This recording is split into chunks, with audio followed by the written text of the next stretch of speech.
سوال یہ پوچھا گیا ہے کہ خدا مذکر ہے یا مؤنث ہے، یعنی خدا کی جینڈر جنس جو ہے وہ کیا ہے، اس کو ایز اے مذکر سمجھا جائے یا ایز اے مؤنث سمجھا جائے، یعنی اس کا جواب کیا ہے، اس کے بارے میں کیا عقیدہ ہو، یہ ایک مولیدانہ سا سوال ہے۔ تو اس کا جواب یہ ہے کہ مذکر اور مؤنث ہونا یہ مخلوق کی جنس یا صفتیں ہو سکتی ہیں یا ان کی شناخت ہو سکتی ہے، ان کی جو ہے وہ جینڈر ہو سکتی ہے۔ خدا ان چیزوں سے پاک ہے،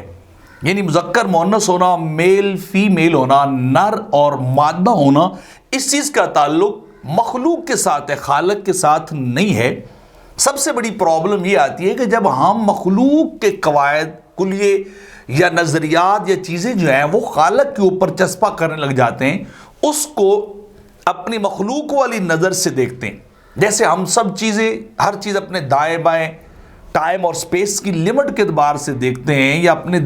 دائیں بائیں مخلوق کے اعتبار سے، چاہے وہ کچھ بھی ہو، یعنی حیوانات سے تعلق رکھتی ہو، انسانات ہوں، جنات ہوں یا باقی اور کچھ ہو۔ تو جب ہم ان کو اپنی ایک محدود اور لمٹڈ سوچ اور فکر کے ساتھ دیکھتے ہیں، تو ہم کوشش کرتے ہیں کہ اپنی یہ فکر، یہ سوچ اور یہ تھنکنگ خالق کریٹر کے اوپر بھی چسپاں کر دے اور پھر اس کو سمجھے، جہاں سے انسان پھر دھوکے کا شکار ہو جاتا ہے۔ کیونکہ ہم ایک لمٹڈ دنیا کے اندر ہیں، ٹائم اینڈ سپیس کے اندر ہیں، ہم ایک خاص وقت کے لیے ہیں، اور اس کے قاعدے کے لیے خدا کے اوپر کسی طور پر بھی صادق نہیں آ سکتے، کیونکہ وہ ان ساری چیزوں سے اللہ رب العزت پاک ہے۔ ایک سوال پھر اور یہ کر دی جاتا ہے کہ دیکھیے، اللہ نے اپنے لیے مذکر کی ضمیروں کو قل هو اللہ احد، اللہ کے لیے یقول قالا کے الفاظ آتے ہیں، یعنی مذکر والے کلمات آتے ہیں، تو لہٰذا پھر اس کا مطلب ہے اللہ مذکر ہوا۔ تو اس کا جواب یہ ہے کہ مذکر کی ضمائر یا کلمات یہ کلام عرب میں اصل ہیں، باقی جتنے بھی ہیں کلمات جو ہیں وہ واحد کے بعد یعنی تثنیہ، جمع یا مذکر اور مؤنث ہونا ان کا، وہ ان کی فرع ہے۔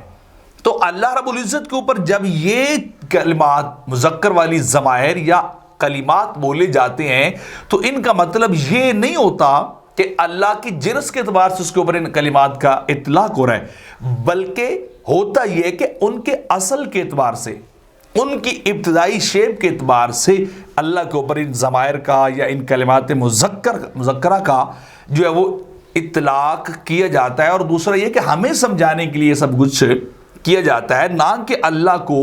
مذکر اور مؤنث ثابت کرنے کے لیے اس کے لیے مذکر کا کلمہ ثابت لایا جاتا ہے یا اس کے لیے مذکر کی ضمیر لائی جاتی ہے۔ تو ایسا کوئی کسی اعتبار سے کوئی قانون ہے ہی نہیں کہ اللہ کے اوپر جو ہے وہ ہم ایسا کوئی قاعدہ کلیہ لگا سکے۔ تو لہٰذا اگر جہاں مذکر کے کلمات اور ضمائر ہیں وہ جینڈر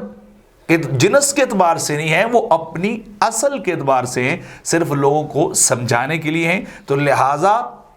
یہ بڑے عرصے سے سوال تھا لوگوں کے ذہنوں میں، وہ اللہ کے لیے بیٹیاں بیٹے ثابت کرتے ہیں، اللہ نے سارا کچھ فرمایا ہے کہ وہ نہ کسی کا بیٹا ہے نہ وہ کسی کا باپ ہے، وہ ایسی صفات سے پاک ہے۔ اللہ رب العزت و کائنات کو بنانے والا بدیع السماوات والارض ان یکون له ولد ولم تکن له صاحبہ،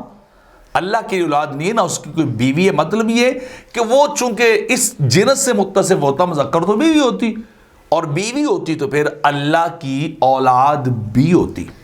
تو لہٰذا جب ایسی چیزیں ہے ہی نہیں اللہ کے ہاں، تو پھر اللہ کو مذکر و مؤنث اور صرف اپنے انسانی ذہن کے اندر بند کرنا یہ یقیناً اللہ کی ذات کی گستاخی ہے، اور اس کے مقام سے یہ بہت بڑی چیز ہے۔ اللہ کے بارے میں صرف معبود، خالق، مسجود یہ تصور رکھا جائے، نہ کہ اللہ کے لیے اپنے انسانی اور دنیاوی قوانین لاگو کیے جائیں۔